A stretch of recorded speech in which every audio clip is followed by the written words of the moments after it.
The episode you're about to listen to is part of Season 2 series on the body, how our bodies shape our experience, and how they both inspire and enable us to create art.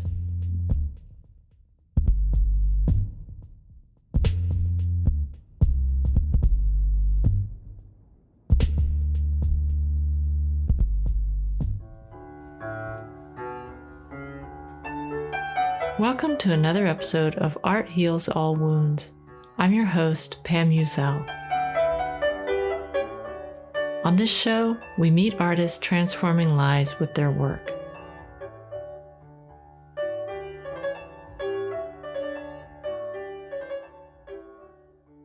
A lot of times in my adult life, I've discussed things that are difficult and sometimes traumatic with a therapist.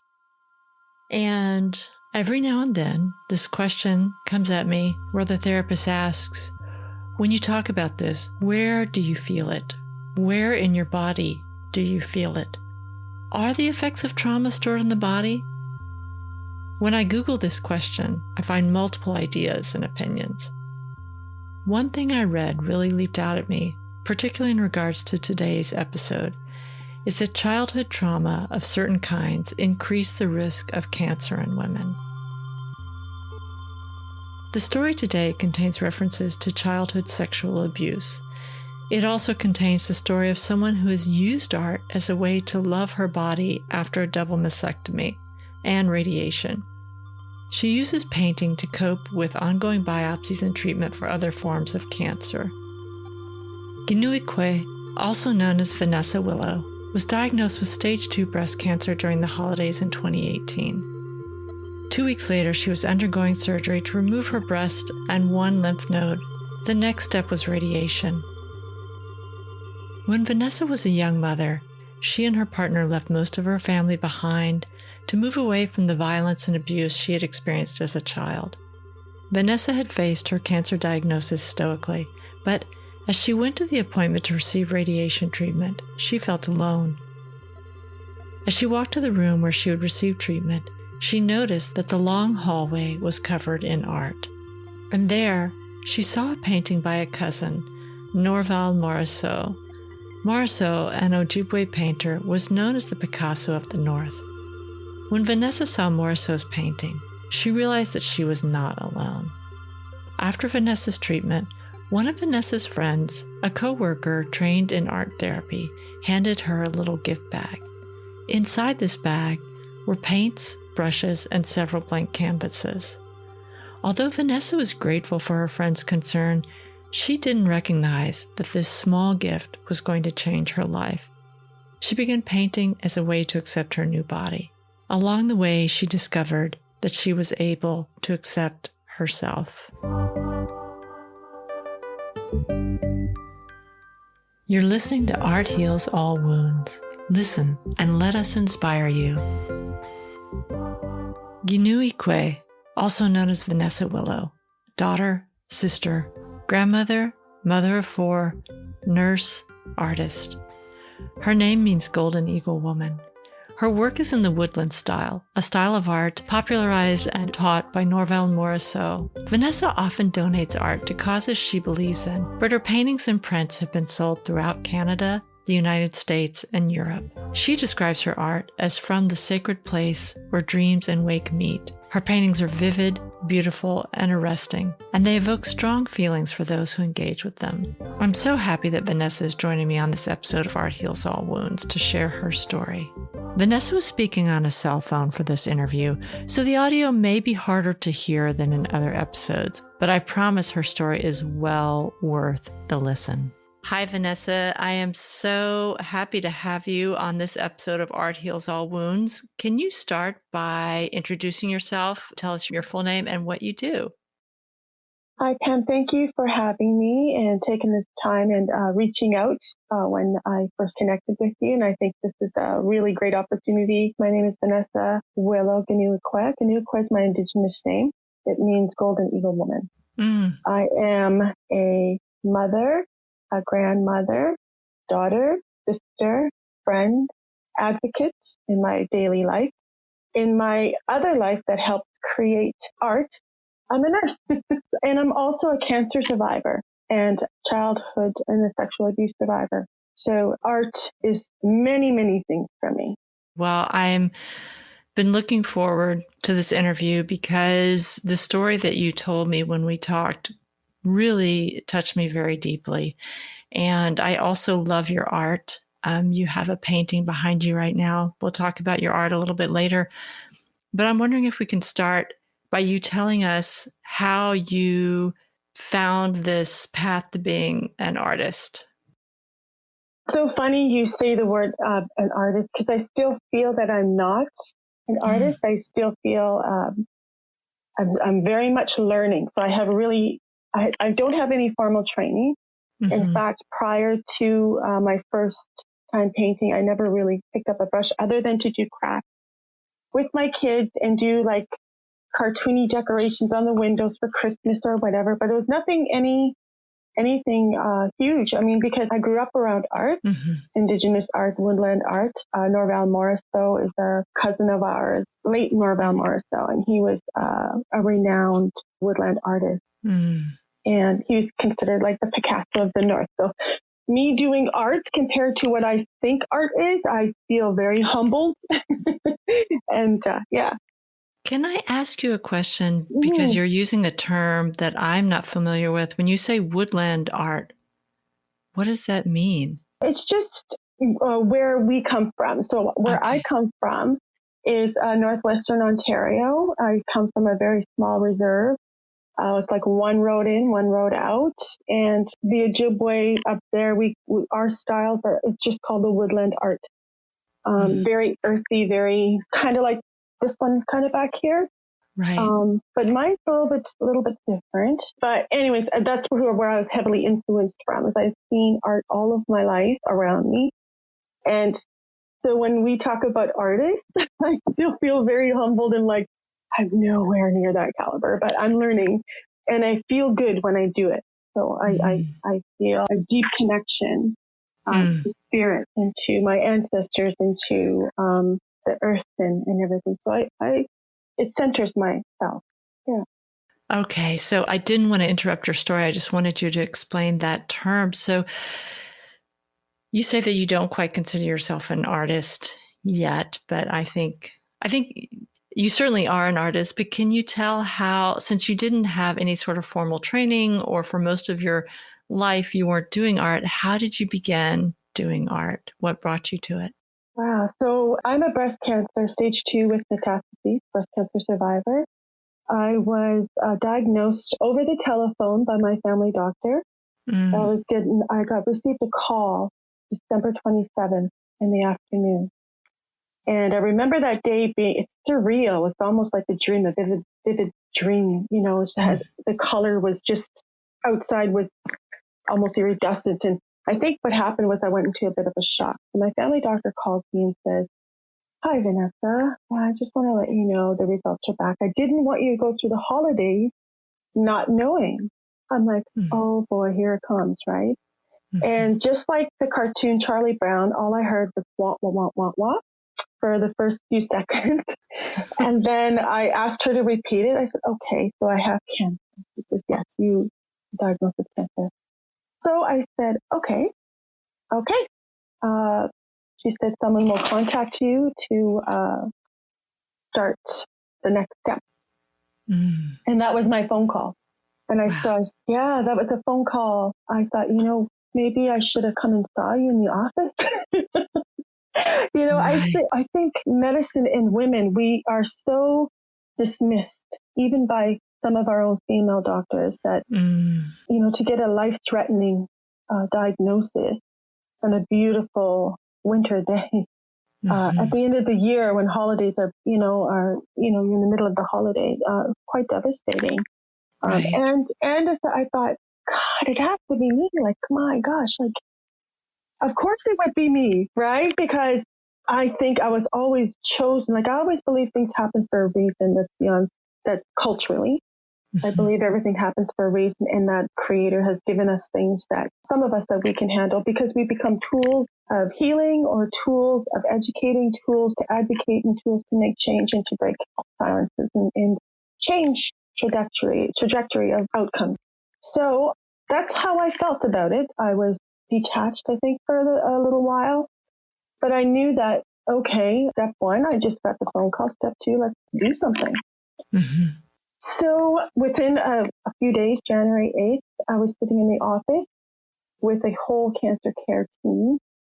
And as I'm sitting there, again, they're telling me all these things that could happen. And I had my partner sitting with me, my best friend sitting beside me, and they're crying. I'm looking at them and they're crying. And I'm like, I'm not crying yet. I'm like, why did nobody cry? I'm still here. I'm not gone. So, and I'm looking around and I said, "Could just stop, everyone. Just give me a second." I said, today's the day my mom is ringing the bell on her last day of her chemotherapy.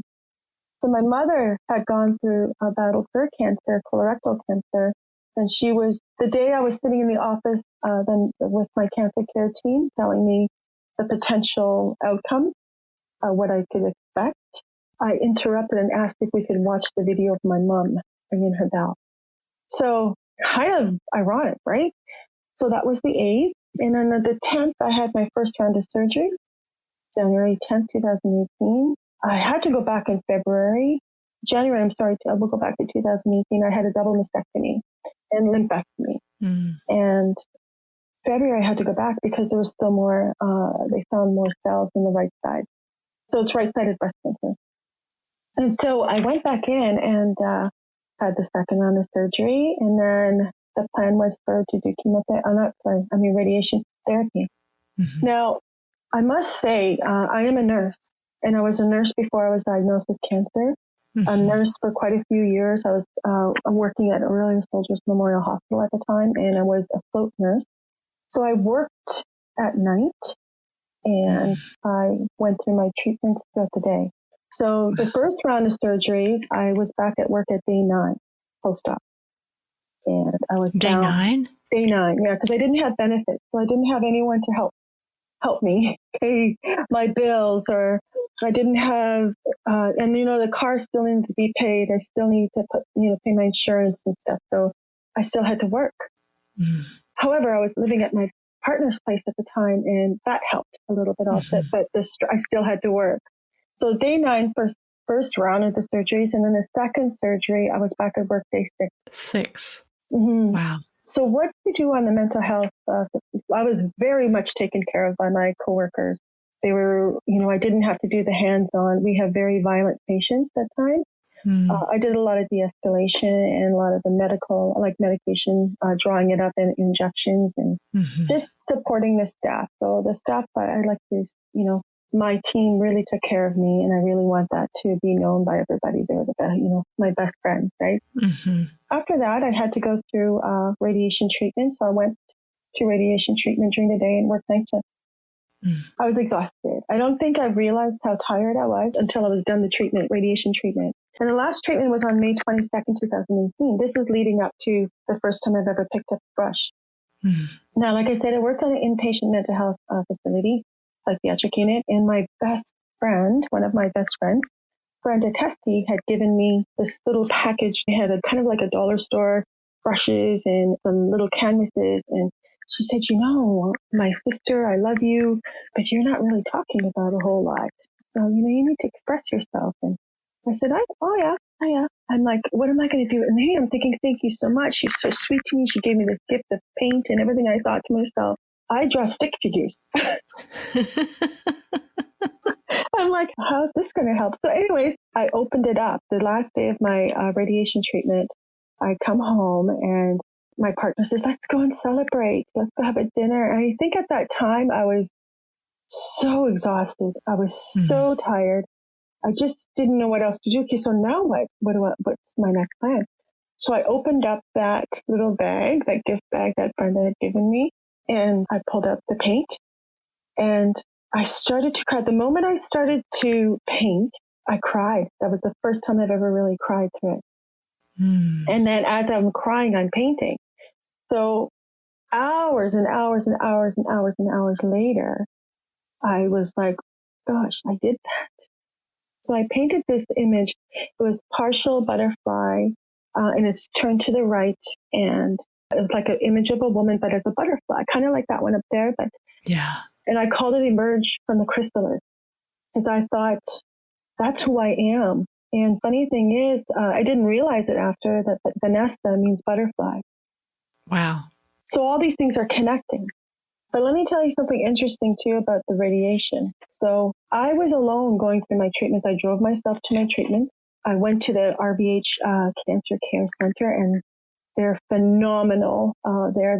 They're so amazing to me and to all the other patients that I've seen. So I'm sitting down for my first treatment, and people were coming in, and I thought, oh my gosh, like, oh, I get up. That's my way I was brought up.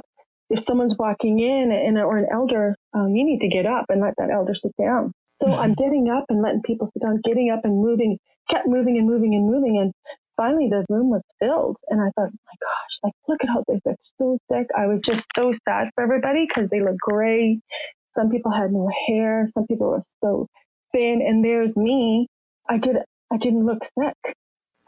I just had surgeries and I didn't look sick at all. And as they called everybody, the room was emptying out. And then all of a sudden, it was almost metaphoric. I was the last person that they called. And it wasn't until that very moment when they called my name that it hit me in the chest that I had cancer. It didn't register somehow until, oh my God, I got to get up now and I got to walk the cancer walk, to radiation. And at that moment, I felt completely and utterly alone. I was so alone. And I wanted my grandmother. She passed on quite a few years before. She was my best friend. And I just thought, oh my God, I wish my mama was here with me. Like, she would know what to do. And I just got up and I'm breathing in the tears. And there's no way I was going to cry or anything. And so as I'm walking, all I can think about is, oh, just wish she was here. I'm so alone. I got nobody. You're really doing this by yourself, right? As we go around the corner, I turned and there's artwork on the left side of the wall. And I bursted into tears. I'm like, oh my God. I said, I'm not alone. And I looked towards the technician, the nurse. I said, that's my cousin's artwork. And she goes, oh, wow, that's so amazing. That's Norval Morso. I said, he's from my reserve and he's our family. He knows our uncles and everything. Anyways, as we kept walking, now I'm getting emotional as I'm walking because it never hit me before. His paintings were all the walls in the RBH Radiation Cancer Care Clinic. Wow. I said, I am not alone. And I just was able to take that breath and thought, you know what? I'm going to be okay. I'm going to be more than okay. I'm going to be fine. So that's how I started that radiation treatment. But the last days when I painted. And so I haven't stopped painting since. And so many things have been happening ever since. Right. That have opened up. I'm just amazed. I was sitting down and trying to write out a couple of things, like the pathway of where I've been since I was diagnosed with cancer. And the amount of the events that happened since then is unbelievable, quite remarkable. And I attribute that to just being open, being honest, being fearless in sharing. And also, I'm very comedic.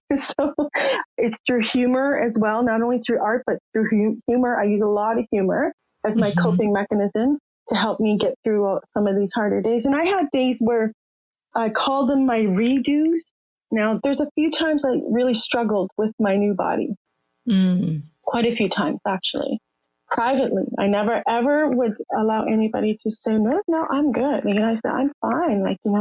It's good. I'm still here. I had to do that for myself. But to allow myself to grieve the loss privately. So I had a few moments like that. And even in those moments is where I became more creative. I cried and I asked Creator and universe and God and whatever it is out there to help me, help me learn to love who I am, really. And I think I realized at that time I never really truly accepted who I was and loved who I was until I had to lose a piece of me, until a piece of me had to die, literally and figuratively, for me to accept who I am. Like I said, when we first began the conversation, I am a survivor of childhood sexual abuse and trauma. I was diagnosed in April of 2020 with PTSD. Mm-hmm. And I knew that anyways. I didn't realize how important this art journey was going to be, because it not only helped me accept and heal and cry and feel and express through art, but it also, from the loss of cancer, like having my body change, but it also reconnected to that little girl inside myself. Because I didn't only have to battle breast cancer, I also had secondary issues where I had to have an emergency hysterectomy. Oh, wow.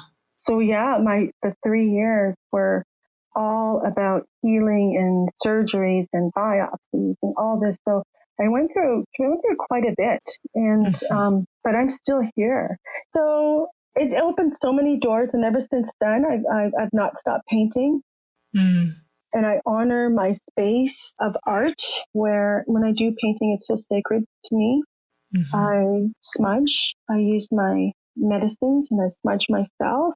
And I smudge just around me. So I'm not saying I'm innocent by any means, because I like to have my wine every once in a while, but I won't have it around my art, because I feel I'm connected so deeply with my ancestors and creator, and spiritual is a spiritual part of me where I don't want it tainted anyway. I painted, I think, since May 22nd, 2018, probably at least over 200 or more pieces. Yeah, that's kind of amazing. Plus, your art now is all over the place. Can you talk about this? Because it's not like you're just storing them in your attic or something.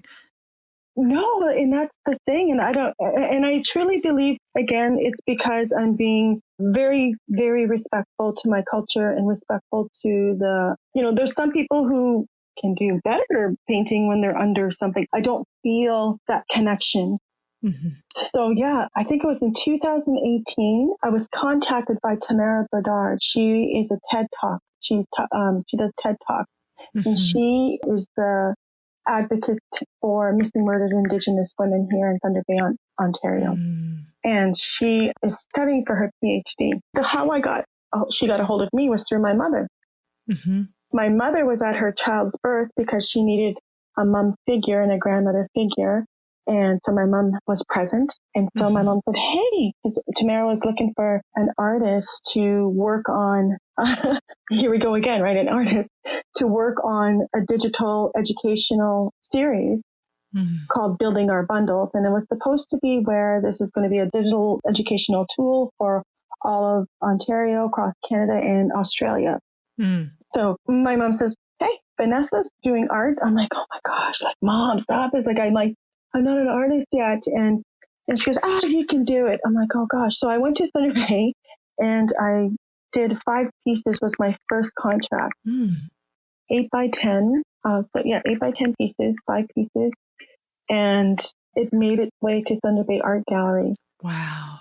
So they did an opening and unveiling of our art with a couple other artists, and they unveiled our artwork at the Thunder Bay Art Gallery. And it's so important because Christy Belcourt, she is the artist who I'm just like, oh, her work is phenomenal. Like, I cry when I see her artwork. So I'm walking in the Thunder Bay Art Gallery with my little bag and my little, it's just so, I couldn't even believe where I was.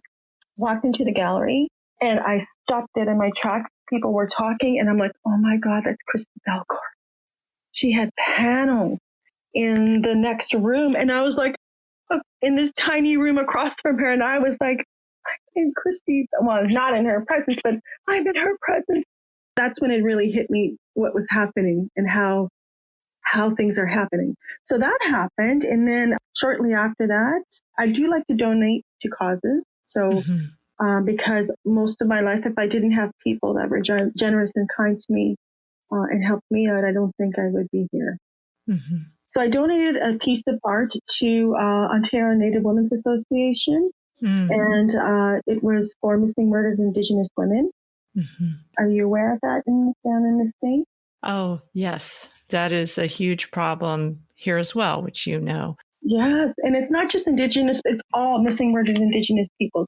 But this was particularly for missing murdered Indigenous women. And I did an art piece called Resilience. Resilient. It showed the images of the spirits in the background, and the Native women are still here. We're still drumming. We're still singing. We're still doing art. We're still braiding our hair. We're still, we're still with trying to teach our kids and pass down knowledge and stuff when we're still here. And it was at the gala in 2018. It was the 47th Ontario Native Women's Association's gala, where they unveiled the artwork that I donated in the presence of Jeanette Corbière-Laval. So Jeanette Corbière-Laval, she's an Indigenous activist, and she's so well known. She was the recipient of the Order of Canada for recognizing her outstanding achievement and dedication to community and just service to the nation. Right. So here I am hugging her, calling her auntie, like, you're my auntie now. I said, okay, I need aunties. And when I say that I need aunties, because I've lived out away from my home reserve for well over 20 years, I've lived down south, my family lives up north, I have no aunties out here. So I go around and drop people to be my auntie. I just say, okay, can you be my auntie now? Because I need an auntie. I need that auntie figure, right? Well, before we finish, the one thing I want to make sure is that if people want to see your art, shop for some art, where can they find you and your work? So I'm still so small time, right? I have a Facebook page. My daughter had to make up for me because I had no idea what I was doing. She says, Mom, you need to get your stuff out there. And I had no idea. I'm like, go ahead, babe, have at her. You fix it up for me and I'll just show me how to upload stuff. And so I do have a Facebook art page, and that's all I have because I don't know how to do anything else. I mean, I'm so busy too, right? So it's called Artwork by Giiniw-ikwe. And there I do some prints. If people are interested, I will do some prints. It's very humble because I don't know what I'm doing, and I just do the best I can. And people order the prints. I had my friend from California. She's a doctor, and she really promoted me. And I did this painting, and it was dedicated to the mother's womb. Your work does remind me of, I was thinking to myself, like dreamscape. Thank you. Yeah. It's not abstract, but it's not realism. Mm-mm. It's an idea, and it's a feeling. Thank you so much. Yes. And that's what I hope that it triggers in a person is a feeling. Whether you hate it, because I've had people who hate some of the things that I did, and they were about I painted against the church and sexual abuse against the church, and I had people contact me and ask me to pull it down, and I'm like, no, thank you. I just would like to say one more thing. I was also very, very fortunate, and along with another band member, Sonia Balayo, she's a band member of my back home at Lake Helen Reserve, Red Rock First Nation. Singer-songwriter Shy Ann Hovorka approached us and asked us if we'd be interested to do a slow release artwork for a slow release album. Wow. The final pieces will be shown on YouTube and through CBC Radio 1. They've been promoting her since day one. So if you want to see what our artwork is, please go to YouTube, look up Shy Ann Hovorka, and the album is called And Then. How do you spell her last name? Hovork. Okay. Shy Ann, singer-songwriter, Indigenous. And that was the biggest project that I've ever been on. Wow. And it's about truth and reconciliation and Every Child Matters campaign. There was parts of the one that I had, parts of the art that I contributed to that I had a really difficult time. I cried. I could not put my brush down. And every time I did, tears were falling on the canvas. So art heals you in so many ways where you can't express it with your voice. It heals me in places where I never knew existed. That's very beautiful. Well, Vanessa, thank you so much for being on this episode and for sharing your story. I have really looked forward to this, and I can't wait for other people to hear it and to look at your art. Thank you so much, Pam. And I'd love to stay in contact. Absolutely. One day when the pandemic is better, I'm going to get up your way to visit, because I think I told you in our first conversation, I love Canada. Such a beautiful place. Oh, you'd be welcome here. You'd be absolutely welcome here, and we'll take a tour. Ah, sounds wonderful. I can't wait.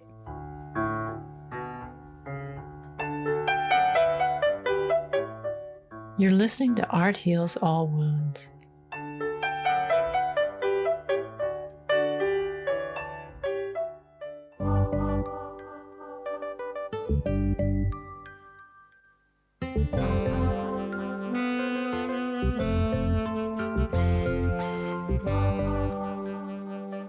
I'm so grateful to Vanessa for being on the show today and sharing how her journey with art has led her to healing and acceptance. If you'd like to see more of her work, you can see it on Facebook. Her page is called Artwork by Giiniw-ikwe. That's spelled GIINIW-IKWE. You can commission her work, and you can also see work that she's done for the Every Child Matters campaign. The music in this podcast is Yellow Light District by Lobo Loco. Beethoven's Piano Sonata No. 15 in D major was performed by Karina Galanian. The beautiful music track you hear in the intro is by Junior 85 called B Dan Before G in C. This podcast is edited by Eva Hristova. Thank you for listening to this episode of Art Heals All Wounds. If you're enjoying what you're hearing on this podcast, you can really help us out a lot. You can follow us wherever you get your podcasts, and you can leave us a 5-star rating on Spotify, Apple Podcasts, and Good Pods.